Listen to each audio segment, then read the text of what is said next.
And welcome back, everybody, to the Law News Network. I've been your host this morning and now the afternoon, Rachel Stockman. I'm joined by my guest, Nicole Noonan, an attorney here in New York. We were just listening to some very colorful jury instructions by Judge Gary Nickerson. Listen, a lot of times the jury instructions are the most boring part of the trial, and this definitely wasn't boring. They were not. They were very interesting, very lively, almost like a movie that you were watching. It was very Hollywood-esque, but certainly someone that I would love as a law school professor. Exactly. I mean, so much, just from a trial watching perspective, so much of this case has been interesting because you have this very old-feeling courtroom. You have this witnesses actually standing, which you never see in courtrooms anymore. And then you have this judge who is very theatrical when he was delivering these jury instructions, really trying to get, in my mind, the jurors to understand the law. It's sometimes, maybe he was a little patronizing to them when he was kind of using silly examples to try to get them to explain. But at the same time, these are complicated concepts. Absolutely, absolutely, and he really broke it down for them. I mean, this is the average person. He had to break it down to the bare bones and bring it back up. It's a very complex case, very, very, as the judge said, this is probably the longest jury charge he's ever given, certainly with the number of charges. So, you know, this is something that needs to be broken down. So maybe it wasn't so easy for the average person to understand. So I think he did a great job. So let's talk a little bit, because one of the things we've been talking about throughout the trial is these different medical experts that both the prosecution and the defense brought to the stand. And we were talking earlier with Nicole about how that could be really confusing for the jurors, because not only did they have different assessments on whether or not they believed that Mr. Loya was criminally responsible, they also had different diagnoses when it came to what he suffered from. The judge addressed that specifically. Can you tell us a little bit about what he said? Right, absolutely. So he made a point to say that yes, these experts had a great education, but at the same time, they're lay people, and that the jury should go with their own instinct, that they should look at the facts more so than the definitions they're being fed to by their expert witnesses. So in other words, these experts are lay people and they have to decide about the credibility or no credibility when they're talking about these different mental illnesses, as well as the crucial element of criminal responsibility. Right. Nicole, tell us a little bit too about the two different burdens that the prosecution has to get over here, because this isn't just the reasonable doubt burden. They have an added burden in this case. Right. So they have to prove, one, that he did it, which is clear. They know that, that he did it, and even though he may or may not have a mental disease or deficiency, that he was able to understand and know that his actions were wrong, both criminally and morally wrong. And the judge was very clear that the prosecution had to do this beyond a reasonable doubt, that every single point that they brought up, every single charge, they will have to go through and make sure that it's beyond a reasonable doubt, that not just that he was guilty or innocent, that he also had, if he had the mental disease, that he had the ability to know and understand what he was doing was wrong. Right, so the first kind of prong in all of this is the jurors have to decide whether or not he had a mental disease or defect. And I think it's pretty clear, even the prosecution will contend he did. Absolutely. We don't know what it is, right? We have all this conflicting testimony from exactly what it is. So that prong is met. The next prong, and the most important prong, the criminal responsibility prong.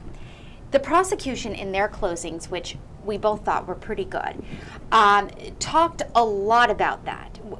What was your takeaways from the prosecution's closings when it had to do with that element of criminal responsibility? I think they were very clear, and they went through not only his actions, but his words, his writing, his 250-page writing of what he did and how he knew what he was doing was morally wrong and criminally wrong. But at the same, just to push back on you, Nicole, a little bit, at the same time, this guy wrote a 260, 50, whatever it was, page manifesto.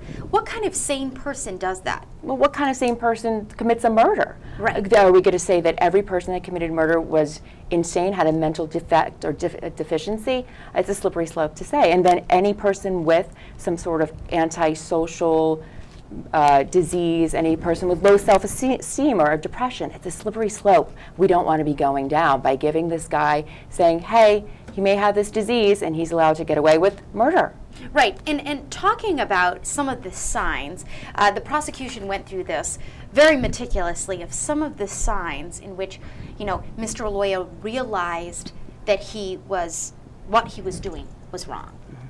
I mean, in looking at the evidence as an attorney, what signs do you see that pointed to the fact that he knew what he was doing was wrong? Because you're of the contention he's guilty, right? Absolutely. Firm on that. He knew that the police were coming. He had parked his car outside of the property. He lit his car on fire, which I still don't know why there's no charge for arson. Lit his car on fire, did it so when the police came to apprehend him, that he would say, there's someone there, there's something there, and they have to get around it. He had prepared with his rifles, he had prepared with even his apartment. He had planned that when the police came, he had it very meticulously set up so it would inhibit the police's search of his apartment. He had given away his property. He knew what he was doing. He, if caught, was going to be charged and not going back home. He wasn't going back to see his parents. He wasn't going to go back to his apartment. He was going to go to jail. So he had mentally prepared for this. He knew what he was doing was wrong. And I agree, because someone that doesn't understand that is not going to be planning this and is not going to take these steps. Absolutely. So again, if you're just joining us and you've been following the Adrian Loya trial, we heard both the openings, we heard both of the closings from both the prosecution and the defense this morning. And then we've been hearing some jury instructions from the judge.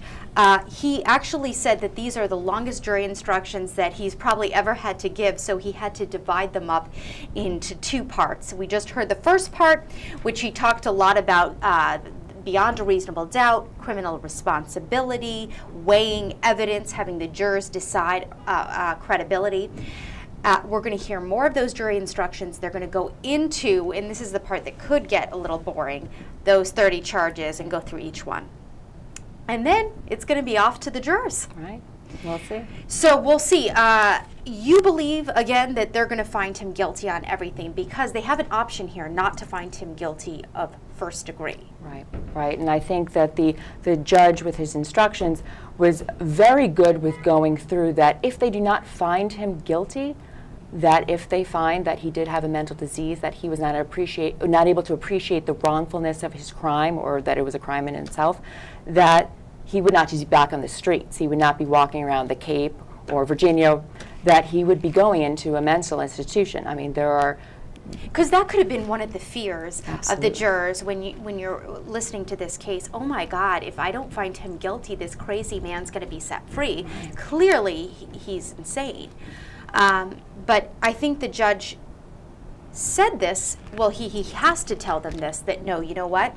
If you find him not guilty by not being criminally responsible, there's another option here of him being committed. Right, it's not that he's going to be back on the streets. But certainly, I still feel firm that the jury's going to come back with a guilty verdict, first-degree murder? Yes, I do. It will be interesting to see how long they deliberate because it is 30 charges and that's Right. a lot to consider by the jurors, but at the same time, a lot of this, if they make the conclusion that he is criminally responsible, then I think that you have to find him guilty of everything because I mean, there's no question that he did this. The evidence that he did this is beyond overwhelming, including having him have a GoPro connected to himself while he's doing the crime. Right, right. I think even the prosecutor had said that he was going to stick to really the bigger charges, that the lesser charges he was going to touch upon, but because he only had a certain amount of time, that he was going to go for the bigger charges, so the lesser ones. If you're guilty of murder, you're probably guilty of preparing for the murder in some sort of way. Planning, Yeah. exactly. All right, Nicole, thanks so much for joining us. I want us to listen. We'll keep Nicole on for a little bit longer. Let's listen to some of the prosecution closings. We'll come back, chat a little bit more, and then I'll be giving the seat over to Aaron Keller, who's in for the afternoon. Now, ladies and gentlemen, one thing we don't have to prove in this case is whether the defendant is evil. We may find that some of his actions may have been evil, but we certainly do not have to prove that the defendant was evil. Now, right now, there are any number of members of our society who suffer from a form of mental illness. Mental illness alone is not an excuse to murder the woman you could never have. The question is not whether one suffers from a mental illness. The question is whether that mental illness caused you to be unable to substantially understand the wrongfulness of your acts and substantially conform your conduct to the requirements of the law. And I suggest you we prove that Mr. Loya certainly could do. It was less than 2 years from around September 2011 until July 2013. September 2011, when Lisa Trebnikova first meets Adrian Loya in Kodiak, Alaska, until July 2013, when Lisa and her wife, Anna Trebnikova, are assigned to Cape Cod, different bases, but both on Cape Cod, away from Adrian Loya, or so they thought. No witness came into this courtroom and told you that Adrian Loya was guilty. No witness. That's for you to decide. Not for Mr. Segadali to tell you that somebody came in and said he was guilty, because nobody has done that. I'm going to tell you right now that I believe we proved to you that he's guilty. But it's for you to decide whether or not he's guilty. Now, I want to thank you very much for your service. I want to remind you, as the judge said at the beginning of the trial, that anything that I said during my closing argument, or anything that Mr. Segadali said during his closing argument, or his opening for that matter, is not evidence in this case. And there certainly is a presumption of innocence that sits with Adrian Loya. It's the same burden that we've had in any court in this country for over 200 years. We must prove to you beyond a reasonable doubt that Mr. Loya understood the wrongfulness of his acts and could comport himself to the requirements of the law. Beyond a reasonable doubt. What is beyond a reasonable doubt? Well, with human affairs, there's always going to be some doubt. And it's certainly not beyond all doubt, because there's always going to be some doubt in human affairs. It's almost a certainty. But it's not a mathematical certainty. And I ask that you listen very carefully to the judge when he instructs you on what reasonable doubt is, but also what reasonable doubt is not. Because it's not an impossible burden for the Commonwealth to meet. As we've demonstrated, I suggest to you, in this very case. There are really two judges in this case. There's His Honor, who's the judge of the law. He's going to tell you what the law is. He's not going to ask you. He's not going to suggest to you. He's going to tell you, this is what the law is in Massachusetts. This is what you need to apply the facts as you find them to determine your verdict. But then there's you. You're the judges of the facts. You determine and what not to do. Just because you may hear more than one version of an event or an opinion, that does not automatically equal reasonable doubt. That's why we have adults sitting in the jury box and not children. You have to decide from the evidence that you've heard, what is the most believable evidence? What version, if there's two or more versions, do I accept as what happened, or what didn't happen in this case? Well, how do you find these facts? Well, first, I suggest you find the facts, look for credibility. What do I believe? What should I believe? Who has a motive for coming to lie? Credibility of the witnesses that testify. What did they say? Is it believable? Do they have any bias, any motive to lie? You can believe everything the witness says. You can believe some of what a witness says, but you can believe none of what a witness says. That's your job in determining. And welcome back, everybody, to the Law News Network. I'm your host this morning, Rachel Stockman, also editor-in-chief over at LawNewz.com. I'm joined here by Nicole Noonan, attorney who's been analyzing this morning as we watched the prosecution and defense giving their closing arguments. We were just hearing some of the prosecution's, the beginning of the prosecution's closing arguments. We both thought they were very strong. Why did you think they were so good? I think he went through, well, he started off with going through the most important charges that were against Loya, but he broke it down. He really explained everything, what that they had to prove, what the elements were, and that they did prove them. Yeah, absolutely. And also talking about, he addressed the differing medical experts and how that didn't necessarily have to hinder their case, right? Right, absolutely. Even though there are 4 different opinions, it doesn't mean that because there are different opinions, there's a reasonable doubt. Right, because that's not what they have to decide reasonable Absolutely. doubt about. So that was interesting. We also heard the defense this morning. We're going to play a little bit more of that, but I wanted to let our viewers know about a case, a really interesting case that we're planning to cover starting on Monday. We're supposed to have opening statements. This is the Holly Bobo murder trial. This is a case that's been delayed several times. There's been many different twists and turns in this case when evidence was recovered last minute. Zachary Adams is the defendant. He's going to stand trial in the death of Holly Bobo. She was a young nursing student that was abducted from her home in 2011. It wasn't until years later that they found her body. And now Zachary Adams is facing the death penalty. Interesting case. What struck you about this case? Right, a very interesting case. It really tore on my heartstrings that this beautiful nursing student murdered, and it took 6 years to get it to trial. However, it's so botched, apparently. I would love to see justice for Holly, but unfortunately, I think in the zeal of the prosecutor, justice may not be served.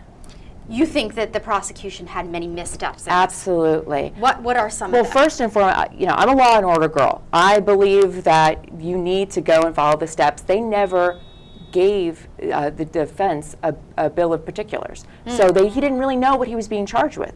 When the judge then ordered for them to give this bill of particulars in 15 days, they still didn't give it over. They haven't been forthcoming when it comes with the evidence. It's just taken a long, long time for this to actually get to trial. And again, we say we're going to be starting to stream it on Monday. We certainly hope to start streaming it on Monday. We have everything ready to go, but this is a trial where we thought we were going to start watching it many times, and it's been delayed. Another really bizarre twist in this trial, August 28th, I believe, was the date. The judge got charged with having a gun at the Memphis airport. What the heck? What the heck? I mean, this is going to be another delay, possibly. Yeah, that's what I was going to ask you. Do you think this could delay the trial? I think so. I think Why? that they're going to come in and say, they've already had issues with the judge, and the judge had recommended a lot, because there are so many defendants that they should take a plea. I just think this is going to be another thing, another delay. Well, it will certainly be interesting, and it's one of these things where you would think that a judge would know that you can't bring a weapon into these restricted areas of the airport. That's perhaps, I don't know, perhaps he forgot he had it on him or something like that. Anyway, we'll definitely be following that as well as the Holly Bobo case. Be sure to tune in on Monday when we hope, fingers crossed, to begin streaming the case of Zachary Adams, who's being tried for murder and is facing the death penalty in that case. I want to give a special thanks to Nicole Noonan, who's been my guest this morning, for joining us for the last several hours. As we go into the afternoon, we're expected the judge to address the jurors again and to continue giving those jury instructions. This could definitely be a lengthy jury instructions because he has to go through all of the charges. He didn't even get into that yet. He's certainly making them interesting and trying to entertain the jurors as he reads those jury instructions. So I want